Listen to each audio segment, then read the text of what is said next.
दिल्ली में जहांगीरपुरी में बुलडोज़र चलने के बाद अब आम आदमी पार्टी इस बुलडोज़र के खिलाफ खड़ी दिख रही है। कल दिल्ली के 272 वार्ड में आम आदमी पार्टी अपने कार्यकर्ताओं के साथ बुलडोज़र को धमकाने का प्रतीक बताते हुए और भ्रष्टाचार का एक माध्यम बताते हुए हर वार्ड में प्रदर्शन किया है। आज इस विषय पर बात करने के लिए हमारे साथ हैं रोहिणी वार्ड 24 से वार्ड अध्यक्ष डॉक्टर सत्यवान राणा। डॉक्टर साहब, क्या उद्देश्य था? बुलडोज़र जो है इतना बड़ा मुद्दा बनते जा रहा है कि अब नगर निगम को बुलडोज़र दिखा करके और नोटिस भेजने की जरूरत। देखिए, कहीं ना कहीं जब यूपी में भाजपा चुनाव जीती और उसकी यात्रा जब बुलडोज़र पर निकाली गई तो इन्होंने अपना एक अर्थ सीधा स्पष्ट कर दिया था कि आने वाले दिल्ली में, आने वाले दिनों में भारत में, और मैं विशेषकर दिल्ली की बात करूंगा, मेरे वार्ड 24 में जो यूपी की यात्रा वो बुलडोज़र पर निकाली गई थी। योगी जी को बुलडोज़र बाबा से संबोधित किया जाता है। और कहाँ, देखिए, वो बिल्कुल ठीक है योगी जी अपनी जगह पे। अगर कोई व्यक्ति कोई आतंकवाद की घटना को अंजाम देता है या कोई इस तरह की हरकत करता है जिससे आंतरिक शांतियां ख़त्म होती हैं तो बुलडोज़र चलाना स्वाभाविक है उसके घर पे। पर अगर एक आम जनता के घरों पर बुलडोज़र चलाया जाए या किसी धार्मिक स्थल पर बुलडोज़र चलाया जाए तो ये व्यक्ति की निष्ठा के साथ खिलवाड़ है और कहीं ना कहीं इसमें लोकतंत्र की हत्या होती है। और बुलडोज़र को डर बनाना बहुत गलत बात है। देखिए, हम हिंदू मुसलमान की राजनीति से पहले ही परेशान हैं। ये एक नई राजनीति का माध्यम भाजपा ने बुलडोज़र के नाम पर जो एक राजनीति नई शुरू की है। जिस तरह कहा गया था कि बुलडोज़र बीजेपी हो गई, मैंने एक फुल फॉर्म पढ़ी थी बुलडोज़र की कि अंत ऑफ जिहाद पार्टी, कुछ इस तरह का वो बुलडोज़र को, जेसीबी, जिहाद कंट्रोल बोर्ड, कुछ इस तरह की एक फुल फॉर्म। कितनी छोटी मानसिकता दिखाते हैं ये लोग अपनी। क्या जेसीबी की ये फुल फॉर्म है? हमारा देश भारत सभी धर्मों को मानने वाला देश है। सभी धर्मों के लोगों के लिए बराबर इस देश में जगह है।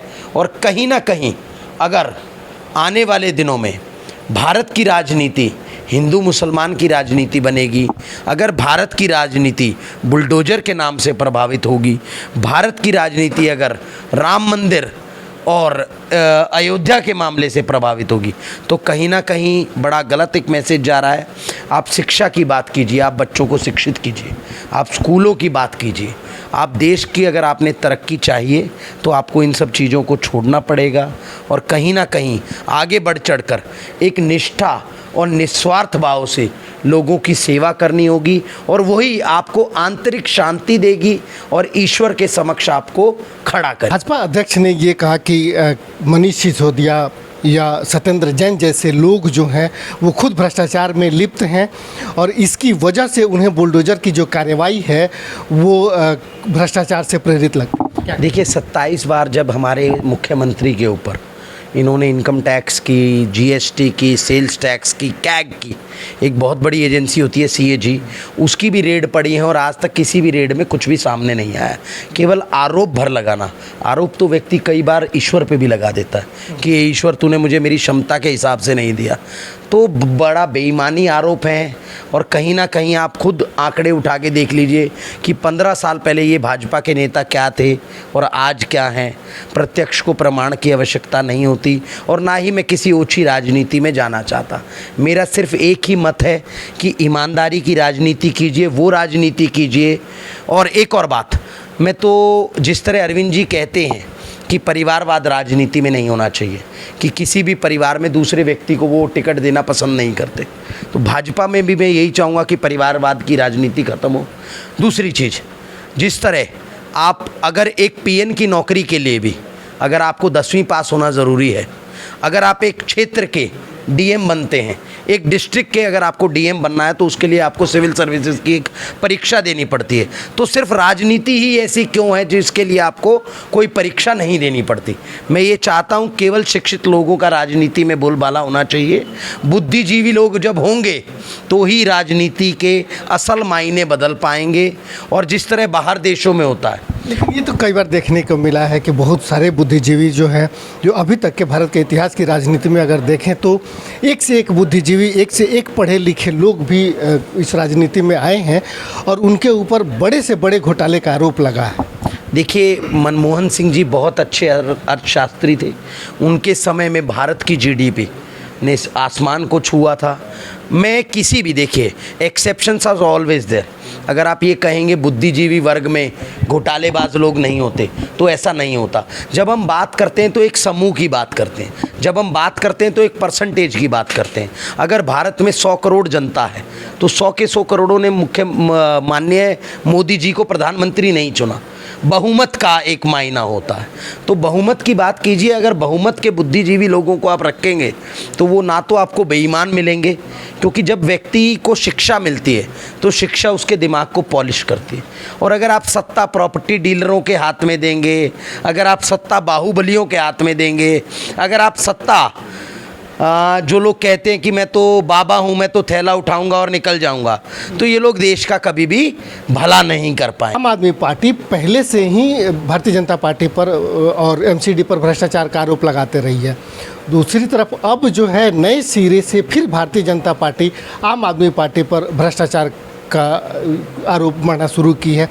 ये आरोप प्रत्यारोप की जो राजनीति है और आम आदमी पार्टी का जो दावा है वो दोनों में कहीं मेल नहीं खाता। दोनों तरफ से अभी तक सारे आरोपों में से एक भी ऐसा नहीं रहा जो चाहे एमसीडी का भ्रष्टाचार हो, जो किसी बड़े निकाय के साथ जांच में गई हो। दूसरी तरफ आम आदमी पार्टी के भी जो नेताओं के ऊपर जो आरोप भारतीय जनता पार्टी लगाती रही है वो भी कोई जांच का विषय नहीं है। सिर्फ राजनीतिक बात ही मानी जाए इसको कि एक दूसरे को आरोप करते रहेंगे। नहीं, देखिए, ये मैं बताना चाहूँगा, आप एक बार थोड़ा सा अपनी जानकारी को आपको दुरुस्त करना होगा। या वो नावल्टी सिनेमा वाला जो घोटाला था, नावल्टी सिनेमा की ज़मीन को बेचा गया था भलसवा लैंडफिल पर, जो कॉम्पैक्टर के नाम पर जो घोटाला किया गया था, वो जग जाहिर था। आम आदमी पार्टी ने इसके पुख्ता सबूत दिए थे और कोई जांच तो नहीं हुई ना? नहीं, मैं बताता हूँ, सबसे बड़ा सबूत जो भाजपा के घोटालों का है, हर बार अपने मौजूदा टिकटार्थियों की टिकट ये कह के काट देना कि मेरे टिकटार्थी भ्रष्ट हैं, मैं इनको रिपीट नहीं करूंगा, उससे बड़ा सबूत शायद ना तो आम आदमी पार्टी दे सकती है ना ही भाजपा दे सकती है। क्यों नहीं पुराने? क्या मोदी जी जब दोबारा प्रधानमंत्री बन सकते हैं तो क्या एक पार्षद दोबारा पार्षद नहीं बन सकता? बन सकता है ना जी। सिर्फ ये कहकर कि मेरे सभी पार्षद भ्रष्ट हैं और इस बार हम एक नई नीति लेके आएंगे, नए चेहरों को सामने लेके आएंगे, वो तो ये चुनाव से भाग गए बीजेपी वाले डर के, वरना इनकी ज़मानतें जब्त हो रही थी। बीजेपी के खुद के सर्वे में इनको 240 सीटें, आम आदमी पार्टी को इनका सर्वे दिखा रहा था। तो चुनाव से क्यों भागे? क्योंकि इन्होंने लोकतंत्र की हत्या। अगर आम आदमी पार्टी भ्रष्टाचारी पार्टी है तो होने देते चुनाव, आज होने दे चुनाव। मैं खुले मन से बोल रहा हूं, अगर आज भी आम आदमी पार्टी 250 प्लस सीटें ना ले आए, ये आज चुनाव कराएं और 250 से ऊपर हम सीट लेके आएंगे और इनके मुंह पर जो तमाचा लगेगा हार का, लोकतंत्र में जो तमाचा है वो जनता मारने का हक रखती है और जनता ने मन बना रखा है इनको निगम से उखाड़ फेंकने का। वरना 70 साल के आज़ाद भारत के इतिहास में, 75 साल के आज़ाद भारत के इतिहास में ऐसा पहले कभी नहीं हुआ कि जिस दिन चुनाव की तारीखों का ऐलान होना है और उस दिन केंद्र सरकार की तरफ से एक लेटर आता है इलेक्शन कमीशन को। इलेक्शन कमीशन किसी के अधीन नहीं है और इलेक्शन कमीशन के ऊपर दबाव बना के जो इन्होंने चुनाव कैंसिल कराए और इतना नुकसान जो आम जनता का किया, जो जनता को इन्होंने गर्ग में डाला, अगर इसको केंद्र सरकार के अधीन करने था तो 4 साल पहले कर देते, 2.5 साल पहले कर देते। क्यों वेट किया आखिरी दिन तक का? इनका मन था कि पहले बटोरो और उसके बाद एमसीडी पे ताला लगा दो और चाबी केंद्र सरकार के हाथ में। हनुमान जयंती पर जो जिस तरीके से उत्सवों का आयोजन हुआ, आपको लगता है कि ये सारी चीज़ें जब दिल्ली में अगर आती है, यहाँ से पूरे देश में यहाँ से एक मैसेज जाता है, और ये ऐसे समय में था कि जब नगर निगम चुनाव को लेकर के दिल्ली में एक बहुत बड़ा बहस छिड़ सकता था, जब लोकसभा और राज्यसभा से पास होने के बाद राष्ट्रपति मुद्दे को भटकाने की कोशिश थी। बिल्कुल हो सकता है। जब प्रधानमंत्री के चुनाव से पहले पुलवामा हमला हो सकता है, प्रधानमंत्री जी के चुनाव से पहले सर्जिकल स्ट्राइक हो सकती है, जम्मू में बार बार आतंकवाद उस टाइम पे POK की घटनाएं हो सकती हैं। पाकिस्तान। उससे पहले पिछले चुनाव में मैंने देखा था लाल चौक पर झंडा फहराने का एक विशाल वो बनाया गया था। पिछली बार अजमल कसाब के बारे में बोला गया था और इस बार फिर से क्यों, वरना हर बार बजरंग दल का नाम आता है, क्यों हर बार भाजपा का नाम आता है इन दंगों में। देखिए मैं दंगों के बिल्कुल इन सब पे सवाल खड़े कर रहे हैं। मैं इन सब पे सवाल खड़े कर रहा हूँ, मैं इनकी सोच पे सवाल खड़े कर रहा हूँ। केवल हिंदू मुसलमान की राजनीति नहीं होनी चाहिए, मंदिर मस्जिद की राजनीति नहीं होनी चाहिए, धर्म जात पात की राजनीति नहीं होनी चाहिए। जब तक समाज इन दायरों में बंधा रहेगा, जब तक इसी प्रकार ये नेता आपका शोषण करते रहेंगे और ये चाहते हैं कि आप ना पढ़ें, इन वर्ड्स को मार्क कर लीजिएगा, ये चाहते हैं कि आप ना पढ़ें। अगर आप नहीं पढ़ेंगे तो इनके दरवाज़ों के बाहर आप लाइन में लगाकर सुबह खड़े रहेंगे कि नेताजी मेरा ये काम करा दीजिए, नेताजी मेरा ये काम करा दीजिए। तो अपने बच्चों को पढ़ाई की आदत डालें, अच्छे स्कूलों में भेजें, उन स्कूलों में भेजें जिनका निर्माण केजरीवाल ने किया है। और केजरीवाल का जो दिल्ली मॉडल है वो अमेरिका तक प्रसिद्ध है, चाहे वो मोहल्ला क्लिनिक हो, चाहे सरकारी स्कूल हो। हम लोग जात पात में बिल्कुल नहीं बंटना हमने। भारत अखंड देश है, सभी धर्मों का देश है, सभी मानसिकता के लोगों को इधर रहने का अधिकार है, सभी धर्म सभी जाति। और मैं बस यही कहना चाहूँगा, कृपया करके अपने स्वार्थ के लिए इस तरह के दंगे ना कराएं और अपनी राजनीति को चमकाने के लिए इस तरह की हरकतें कोई भी पार्टी ना करे। मैं बिल्कुल किसी एक पार्टी का नाम नहीं लूँगा, कोई भी पार्टी अपने राजनीतिक स्वार्थ के लिए जनता के हितों की हत्या बिल्कुल ना करे। इलेक्शनों को टाइम पर कराएं, धर्म के नाम पर हमें ना लड़ाएं और केवल काम की राजनीति करें। तो ये थे डॉक्टर सत्यवान राणा, दिल्ली समेत देश के कई मुद्दों पर अपने विचार रख रहे थे। हालांकि इस दौरान इन्होंने कई ऐसे गंभीर आरोप भी लगाए जो विचारणीय है, वो कितना सही है या तो जांच के विषय थे, वो दूसरे अलग बातें हैं। लेकिन दिल्ली चुनाव और नगर निगम चुनाव टलने को लेकर के जो रोष है वो स्पष्ट तरीके से डॉक्टर सत्यवान राणा के बातों से और इनके विचारों में दिख रहा था।